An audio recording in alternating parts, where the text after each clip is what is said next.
আসসালামু আলাইকুম।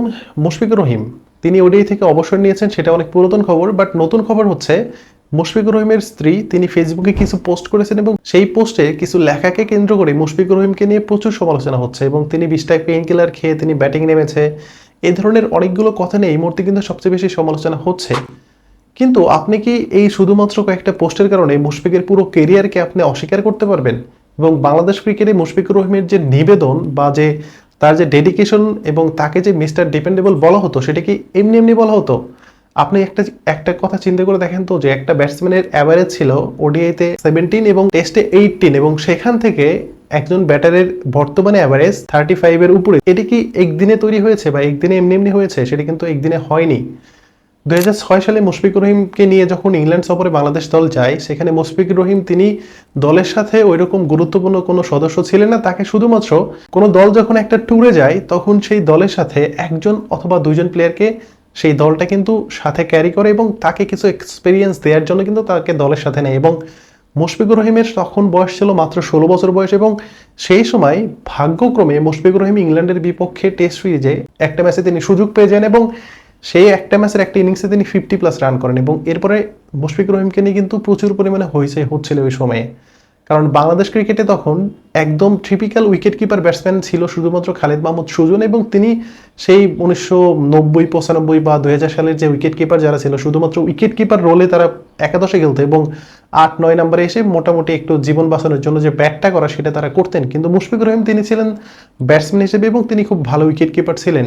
এবং মুশফিকুর রহিমের কারণে খালেদ মাহমুদ যে কেরিয়ার সেটা কিন্তু আর লম্বা হতে পারেনি, এবং মুশফিকুর রহিমের পথ চলাটা ঠিক ওই বছর থেকে, এবং 16 বছরের একজন একদম ইয়াং বাচ্চা, যিনি স্কুল ফেরত একজন বাচ্চা, এবং সেখান থেকে মুশফিকুর রহিমের কেরিয়ারটা যদি আপনি এখন দেখেন, তাহলে মুশফিকুর রহিমের যে স্ত্রী তিনি যে পোস্টগুলো করেছেন, সেখানে যে লেখাগুলো লিখেছেন, তার আবেগটা ধরে রাখতে পারেনি, দ্যাটস ওয়াই তিনি এই পোস্টগুলো করেছেন। সো এই পোস্টগুলোর কারণে মুশফিকুর রহিমের যে বাংলাদেশ দলের প্রতি নিবেদন, সেটা কি ভাই আপনি অস্বীকার করতে পারবেন? সেটা কিন্তু অস্বীকার করার কোনো উপায় নাই বা কোনো ওয়ে নাই। বাংলাদেশ দল যখন ধুঁকতেছিল তখন মুশফিকুর রহিমের ব্যাট হেসেছে। আবার অনেক সময় বাংলাদেশ দলের হারার পিছনে মুশফিকুর রহিমের কিছু শিশু সুলভ ভুলের কারণে বাংলাদেশ দল কিন্তু অনেকগুলো ম্যাচ থেকে ছিটকে গিয়েছে। এর মধ্যে উল্লেখযোগ্য 2016 সালে টি-20 ওয়ার্ল্ড কাপে ইন্ডিয়ার বিপক্ষে যে ম্যাচটা, সেটা 2019 সালে নিউজিল্যান্ডের বিপক্ষে ওই রান আউটটা, এইসব কিছু মিলে মুশফিকের ক্যারিয়ারটা কিন্তু মোটামুটি বলতে পারেন যে মুদ্রার এপিঠ ওপিঠ তিনি দুটাই পিঠই দেখে ফেলেছেন। এবং 2006 সালে যখন তিনি ইংল্যান্ডের বিপক্ষে ওই ইনিংসটা খেলেন, এরপরে তাকে নিয়ে মোটামুটি হইচই পড়ে গিয়েছিল এবং তিনি সামনের কয়েকটা সিরিজে মোটামুটি তিনি রেগুলার প্লেয়ার ছিলেন as a wicket keeper batsman হিসেবে।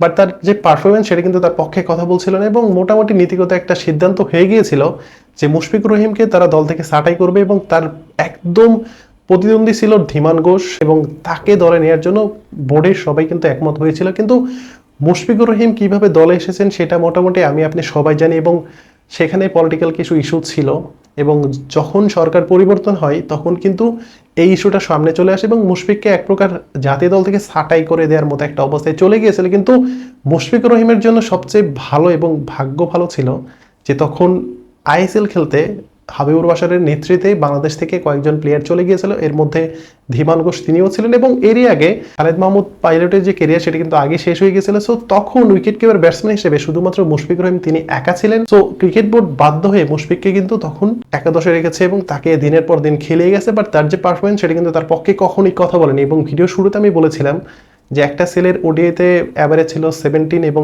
টেস্টে ছিল 18, সেখান থেকে একটা সেলের অ্যাভারেজ এখন দুইটা ফরম্যাট মিলে 35+, এবং টেস্টে খুব সম্ভবত আমি যদি ভুল না করি তাহলে 38+, এবং ওডিআইতে কিন্তু 37+ এর মতো তার অ্যাভারেজ এই মুহূর্তে রয়েছে। এবং 2014 সালের পর থেকে বাংলাদেশ দল এখন পর্যন্ত যতগুলো ওডিআই ম্যাচ খেলেছে, যতগুলো টেস্ট ম্যাচ খেলেছে, এর মধ্যে সবচেয়ে সাকসেসফুল ব্যাটসম্যান কিন্তু মুশফিকুর রহিম। এবং যদি 2014 পর থেকে আপনি যদি 2023 পর্যন্ত আপনি হিসাব করেন, তাহলে আপনি দেখবেন যে উইকেট কিপার ব্যাটসম্যান হিসেবে বিশ্বের সেরা ব্যাটারদের মধ্যে তিনি একজন ছিলেন। এবং right now Mushfiqur Rahim as a wicket keeper batsman হিসেবে একমাত্র ব্যাটার যার 3টা ডাবল সেঞ্চুরি রয়েছে।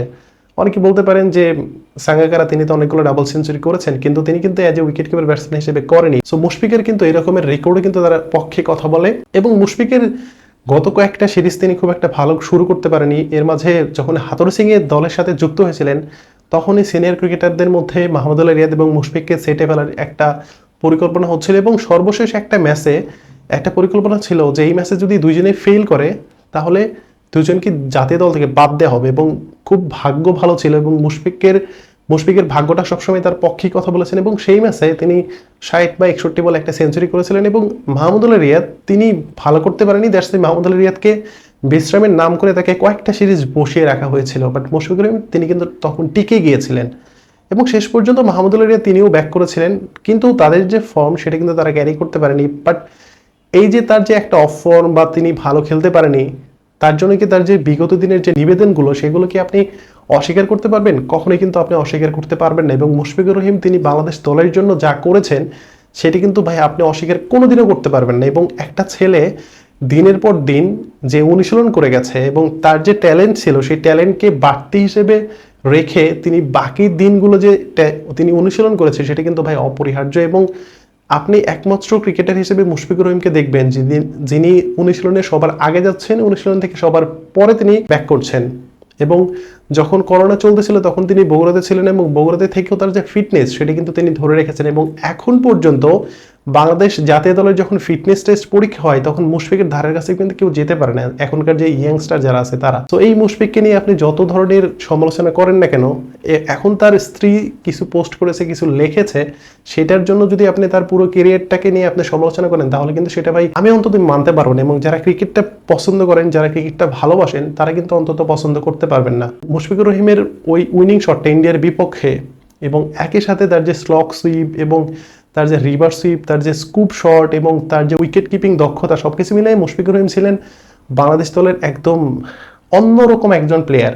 এবং ব্যাটারদের মধ্যে তার উপর ভর করে বাংলাদেশ দল যে কত ম্যাচ জিতেছে সেটি কিন্তু আপনি আন্দাজ করতে পারবেন না। সেই শ্রীলঙ্কার বিপক্ষে 190 রানের ইনিংস, এরপরে তিনি 3টা ট্রিপল সেঞ্চুরি করেছেন, এগুলো কিন্তু ভাই অন্য কোনো ব্যাটসম্যান এখন পর্যন্ত করতে পারেনি। এবং তিনি একমাত্র ব্যাটার যিনি সুযোগ পেলে ঘরোয়া লিগে খেলছেন এবং সব পর্যায়ে তার কিন্তু খেলার একটা এক্সপিরিয়েন্স রয়েছে। এবং বাংলাদেশ ক্রিকেটকে তিনি যতটুকু দিয়েছেন তার কিন্তু আরও অনেক কিছু দেওয়ার ছিল, যদিও তার পারফরমেন্সটা তার পক্ষে কথা বলছিল না, যদিও তিনি বর্তমানে ওডিআই থেকে শুধুমাত্র তিনি অবসর গ্রহণ করেছে, তার সামনে এখনও টেস্ট খেলার একটা অপরচুনিটি তার সামনে রয়েছে এবং টেস্টে তিনি মোটামুটি ভালো ফর্মে রয়েছে। এবং তামিম ইকবাল খান যখন মুশফিকের অবসরের কথা শুনে তখন তিনি একটা ভিডিও বার্তায় বলেছিলেন যে মুশফিকুর রহিমের এইভাবে অবসর নেওয়াটা তিনি মোটেও মানতে পারছেন না এবং তিনি মাঠ থেকে তাকে ওই যোগ্য একটা পুরস্কৃত করে এবং মাঠের ভিতরে দর্শকদের মধ্যে তার অবসর নেওয়াটা অনেকটাই কাম্য ছিল। এবং তামিম ইকবাল খান তিনি কিন্তু এই কথাটাই বলেছিলেন। কিন্তু সবচেয়ে মজার বিষয় কি জানেন, যে বাংলাদেশ দলের যতগুলো ক্রিকেটার রয়েছে যারা সিনিয়র ক্রিকেটার তারা কিন্তু ওই ফেসবুক পোস্টের মাধ্যমে তারা কিন্তু অবসর গ্রহণ করেছেন। এর বাইরে কিন্তু কেউ মাঠ থেকে অবসর গ্রহণ করবে এরকম সিচুয়েশন কিন্তু কখনোই তৈরি হয়নি। এবং সাকিব আল হাসান যিনি নিজের মুখে বলেছিলেন যে তিনি টেস্ট থেকে অবসর গ্রহণ করতে চান এবং সাউথ আফ্রিকার বিপক্ষে বাংলাদেশের মাটিতে তার শেষ সিরিজটা খেলতে চান, কিন্তু সেটাও কিন্তু বাংলাদেশের মানুষ সেই সুযোগটা দেয়নি। সো আমি একটা কথাই বলবো যে মুশফিকুর রহিমের বইয়ের এই কয়টা স্ট্র্যাটেজির কারণে, কিছু লেখার কারণে মুশফিকের পুরো কেরিয়ার নিয়ে আপনি সমালোচনা করবেন সেটা কিন্তু ভাই কেউ মানবে না।